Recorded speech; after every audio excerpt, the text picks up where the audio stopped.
For me, 2024 hasn't been the best year in gaming. There's been a few awesome games coming out like Metaphor and Astrobot, but I haven't really found any new games that I love, any games that I want to keep on coming back to. And one of my core games, Warzone, that I've been playing for the last 5 years, has just really been having a rough time of it lately. Now, that's not to say I haven't played it. Today I just finished the Season 6 Battle Pass. I have finished every Battle Pass every season this year in Warzone, but I haven't had that urge to play that I've had in previous years. And judging by the Steam charts for the game, I don't think a lot of you have either. So now I've finished that last Battle Pass for the Modern Warfare 3 year of Warzone, I thought I'd do a little bit of a year in review and just talk about what went wrong for Warzone. As ever, I'll try to cover as much as I can, but if I miss something or there's something you disagree with, please let me know in the comments. Right, let's start with the elephant in the room, the big thing that I think most people are talking about right now with Warzone, and that's the cheating. I used to be one of those Warzone players that thought pretty much nobody was cheating, the whole thing was overblown, and people just couldn't face the fact that people were better than them. And then earlier this year, a video came out that showed cheating from a cheater's perspective, showing off some of the kind of newer cheats that were available to them. And it was impossible to tell they were cheating. Well, maybe not impossible, maybe there's some geniuses out there that apparently can always tell when someone's cheating. But in the cheater's own words, it was super hard to tell that they were cheating at all. They could use things like a foot pedal to turn them on or off, or they could even have them just activate when they pulled the trigger, and they could set things like how many times they would miss. So even though they did have aimbot, it would actually automatically miss a few times and make it look quite realistic. And they could sort of turn that up and down as and when they needed to. They could obviously also use things like wall hacks so they could see all the characters on the map, or mini-map hacks so they could just see everyone all the time as if they constantly had an advanced UAV. There was also news coming out of CES right at the beginning of the year that there were these new monitors, I think Linus Tech Tips looked at one, where it could use AI to track certain things on the screen that maybe with your naked eye you would struggle to see, but the monitor could work out very quickly, so it could do things like highlighting enemies for you, or looking at the information on the minimap and then turning that into an overlay in the game world. Things that would give you a huge advantage and just would never be detectable by things like Ricochet. This had a pretty huge effect on me, because while I still don't think I necessarily saw that many cheaters in games, it threw every encounter into doubt, because everybody seemed like they had perfect aim who I came across, everybody who killed me always seemed to know exactly where I was. It was very easy to kind of trick myself into thinking, oh well, everyone who's killed me is probably cheating, or in every game that I'm playing, there's probably at least a few cheaters. Now, I've kind of walked back on that a little bit. Over the last few days, I've been playing pretty intensely to finish the Battle Pass. I've been playing maybe 4 or 5 hours of Warzone every day for the last 4 days or so. And I don't think I've seen a real cheater. And this is at a time where people online are saying, oh, Ricochet's probably turned off because it's the end of Season 6. There's more cheaters than ever. It's absolutely horrendous. I just don't think I've seen any, and I've been playing in quads, I've been playing on PC, all the things that would normally mean you'd see a bunch of cheaters, I just haven't seen them. And before people say, oh well, it's because you're not very good at Warzone, you don't get many kills, so you're not in the high-end lobbies where you see them, I have run into some other popular streamers who have very high kill death ratios, like Jaff. I think we've been in 2 or 3 of each other's games. But every single time that I've been killed, I could pretty much work out what was happening. Except one time somebody was under the map and killed us, but that was one game out of all the ones we've played over the last 4 days. I haven't seen any of those kind of, hacks, things that people would install. Every time someone's killed me, I've kind of been able to work out what was going on. It doesn't help that right now one of the metas is to have combat scout, so when you shoot someone it keeps them pinged even when they run behind a wall, and then using the mono rounds on the dit here, which lets you shoot through walls as well. So I think lots of people are probably seeing that and thinking it's a bit suspicious. Some of the most recent news about Ricochet was that a bunch of famous streamers, apparently, I didn't really know who they were, but a bunch of famous streamers got banned and they said they were innocent, and people were like, no, Ricochet only does like the permanent bans for people who are completely guilty. And then it turned out they were innocent, and there was a problem with Ricochet where people could get you banned by doing something as simple as typing something in the game chat and then reporting you. So that obviously cast a lot of mistrust onto Ricochet, let's say. But I think a lot of that has been kind of misunderstood by people and maybe taken out of context. First of all, the thing about Ricochet doesn't do false permanent bans. As far as I know, that idea came from a message posted on the creators Discord by one of the community managers, and it wasn't like a big statement they were making. It was just part of an ongoing conversation quite a while ago. Like, I remember that being said quite a while ago. And I think people have taken it as, oh, this is absolute gospel. This is definitely true. This is what everyone at Ricochet believes. I think it was more of a general point of they don't tend to permanently ban people until they're fairly sure. And that was obviously before they knew about this exploit. Since then, the exploit's been fixed. All of those people who were banned have had those accounts restored to them. I know there were some people going around saying that everybody who had ever been banned has had their accounts restored to them. That's not true either. I know there's definitely some people who are still banned. Some people got their accounts back, but if they're cheating, I'm sure they'll end up getting banned again. I genuinely think Ricochet's probably doing a pretty good job. Obviously, trying to stop cheating in Call of Duty is almost impossible. You know, it looks like there's more and more sophisticated ways to cheat in Call of Duty. It's obviously big money. People are making a ton of money selling cheats, so that means it's worth them hiring good developers who are working all the time to get around things like Ricochet. So obviously there's going to be times where the cheaters are a long way ahead of Ricochet, but generally it catches up. Generally it seems like ban waves come out, stuff gets shut down, and I just don't see that many cheaters in games. It's always worth being a bit skeptical of everything you hear about cheating in Ricochet, because it's in the cheat maker's interest to kind of normalize cheating and to say, oh yeah, Ricochet doesn't work very well at all, everybody's cheating, there's loads of cheaters in your games and they're not getting detected, their accounts are going on for ages, because obviously the more they normalize cheating, the more likely you are to be like, oh well, if everyone else is doing it, I might as well do it too, or to perceive it as safe. Whereas the people that are working on Ricochet, it's in their best interest not to really talk about when they've detected things, because that just helps the people who are making the cheats. So they tend to be quiet about what they're doing, and that means that the entire narrative is just being shaped by people who make cheats, and people who like to think that everyone's cheating because it makes them feel better about not doing very well at the game. Which leads me nicely onto what I really think is a problem that a lot of people misidentify as a rise in cheats, and that's that the game has got incredibly difficult right now. As people have left the game, as people have stopped playing the game, obviously the people who are more likely to stick around are those who are successful at it. Those people who win games a lot, those people with a good kill-death ratio. A lot of the people who aren't very good at the game, they don't want to keep on losing and dying over and over again, so they're the ones that quit, and that shifts the average skill level up.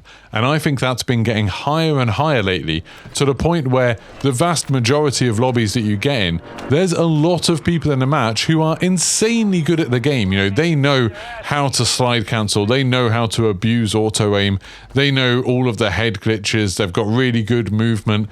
They know how to take a fight, and if you're not 100% on it, they can absolutely take you down.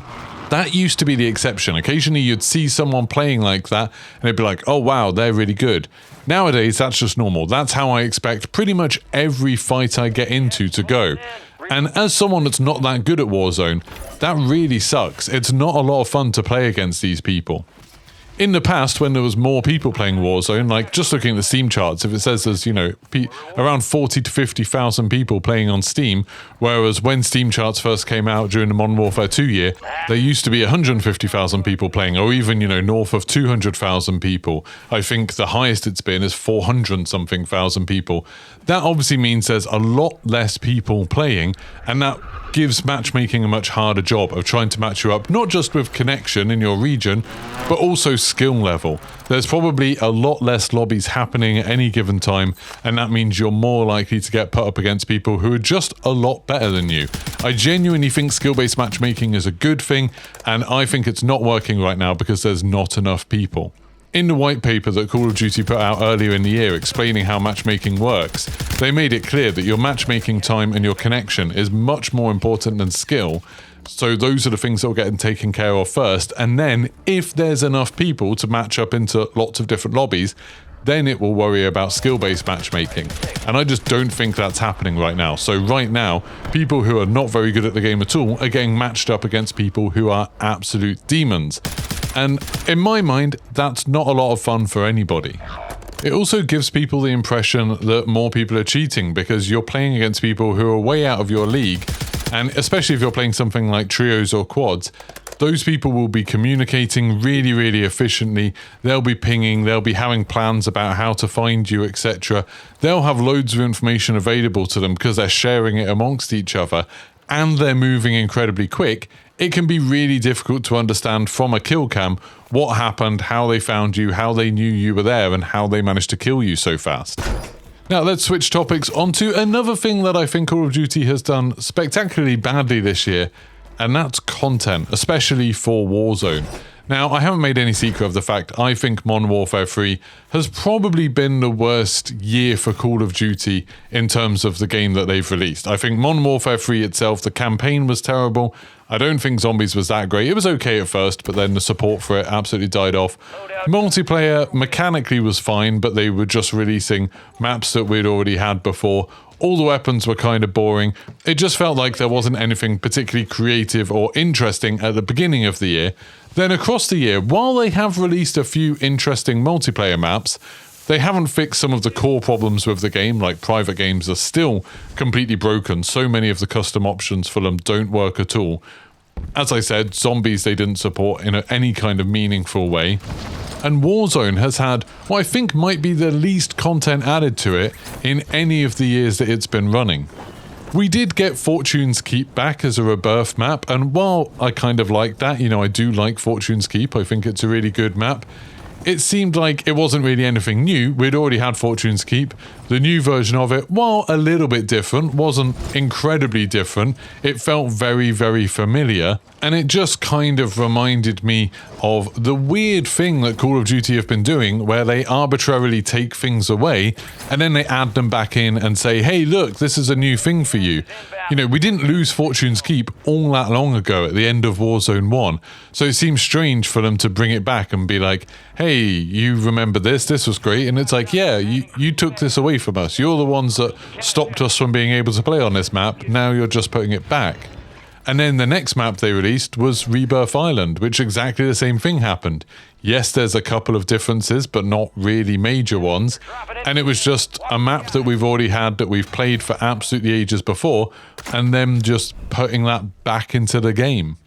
And they're doing it again next year. While we are getting Area 99 with Black Ops, you know, one of their big announcements for Big Map Call of Duty, for Big Map Warzone, was that we were getting Verdansk back. Now, while I'll be happy to play Verdansk, you know, I think it'll be kind of interesting to see how it plays, especially with the new Black Ops stuff. It does feel a bit like this is just another thing that you didn't need to take away in the first place. We could have had these maps on rotation ever since they came out, but instead they arbitrarily took them away and have given them to us instead of proper new content. And that's the biggest thing Warzone's been lacking all year, is new content. On the big map, we ended up getting the power plant change, which made the power plant a little bit green, but didn't really change the way you play power plant that much. I mean, there's Bunker 13, the sort of underground bunker that people sometimes go into, I guess, and all the corridors down there are a little bit awkward. And there's a couple of extra little platforms and broken bits. But in my mind, it didn't change the way I played that at all. I hardly ever even go over to power plant. And when I do, it plays pretty much the same as it did before. And then they added Superstore, which again was a location we already had that they took away. And I remember the hype on the first day when they dropped Superstore. People were like, yeah, we're all going to land Superstore. It'll just be like the good old days. And then literally the day after, I was playing Warzone and nobody was landing there. Everybody was just going back to their normal landing spots on Urzikstan. They have done a few other minor things like opening up the bunkers, so there's lots of different places you can go to get high tier loot. And they've changed obviously some of the mechanics on the map. But in general, Urzikstan feels much like it did when it came out. And that isn't a good thing. It didn't feel that good when Modern Warfare 3 launched, and it still doesn't feel good now. Whereas with all of the other maps that have released, you know, Verdansk, they worked a lot to eliminate some of the dead space, particularly around Stadium. You know, they changed a lot of things up there to try and make it more interesting to play on. And then Caldera, they added huge new points of interest to tidy up some of the emptier areas, and then they even added all of that stuff within Peak to make that a little bit deeper, give it a little bit more depth in the mountain. Even Al Mazrah, for the short time that we had it, they opened up the stuff underneath Observatory and they added the sandstorm, so they were changing up the entire map fairly substantially, although not as much as they had done before. Urzikstan feels like a new low. Urzikstan feels like it's been completely stagnant since it came out, and I didn't really like it when it first came out. Now, the idea that we're going to be stuck with this map until eventually next year we'll be able to play on Verdansk again doesn't fill me with a lot of excitement. Like a lot of people, I kind of wish we had a map rotation, a big map rotation, where every week or, you know, every few days, or even do what they did with the smaller maps and have it so every 15 minutes, you swap between having the two different versions of Verdansk. I personally would be happy to play on Caldera sometimes again, and Al Mazrah and Urzikstan. That would add a lot more variety to the game, because just trying to grind out on this gets so boring, because there's no really memorable POIs on this map, there's no interesting locations, and it's been the same for so long. And speaking of things being the same for so long, the guns we've been using have been the same for so long. While we've obviously shifted the meta a little bit, we had the one-shot snipers for a little while, and we had the STG, and now we've got the DIT here. The core type of meta we've had hasn't really changed. We've just had some weapons that work very well at long range. They're incredibly accurate. They do a lot of damage very quickly. And so people who have decent aim can easily shoot you out of the sky, or can post up in a window on a rooftop and absolutely blast you. And because of the way Urzikstan is, you know, it's mostly quite flat. There's a lot of buildings, a lot of rooftops and windows. It feels like a lot of the times you end up having to really hide, like hide away from windows, hide away from rooftops and things like that. Moving around the map can be a little bit of a struggle. I mean, now everybody just uses redeploy balloons everywhere, so everyone's just flying around as fast as they can. It feels really tedious having to just use these same weapons over and over again. To me, the STG and the DIT metas have basically been the same, and it's something that Warzone's done so many times in the past that has always ended up being a problem. When you have something like an assault rifle, I know the DIT is a battle rifle, but it has incredibly low recoil, a high rate of fire, fairly high damage, high capacity magazines, and you can absolutely blast people with it. Why would you bother using any other gun? And then finally, for my long list of complaints talking about this game, it's the modes. The limited time modes this year have been pretty terrible. I enjoyed the Christmas one, where we had to go attack the train and it had like the big evil Santa on the train with a minigun. That was kind of funny. I thought I had a good time with that for the few times that I was playing it. But the rest of the limited time modes we've got have been really boring. They've just been rehashes of things that we've had before, where, you know, they've been reusing these ideas of different power-ups over and over again. They keep coming back in sort of vaguely different guises, and every time it seems a little bit less polished, a little bit less interesting, until we ended up having what was the only really truly new thing we've had this year, that Purgatory mode on Rebirth, which everyone I know just hated it. It was like, what's the point? You're just on Rebirth for 2 hours, wandering around aimlessly. You can kill people, but you just respawn anyway. There's no way to win. There's a few different challenges, but a lot of the challenges were either incredibly easy or just incredibly difficult and stupid, like using those terribles to try and kill people. It felt so far away from the amazing haunting events that we'd had before. So that's my long list of complaints. I might do another video talking about what I hope they change for Warzone, like ways to fix all of these problems, because I think there are ways to fix all of those problems that doesn't involve them constantly having to make tons of new content, having to constantly make new maps or anything like that. I just really hope things do change going into the next year. So let me know in the comments if you think I missed anything, or if you have a different take on any of the things I've talked about. If you enjoyed the video, don't forget to like and subscribe, and I'll see you for the next one. Goodbye.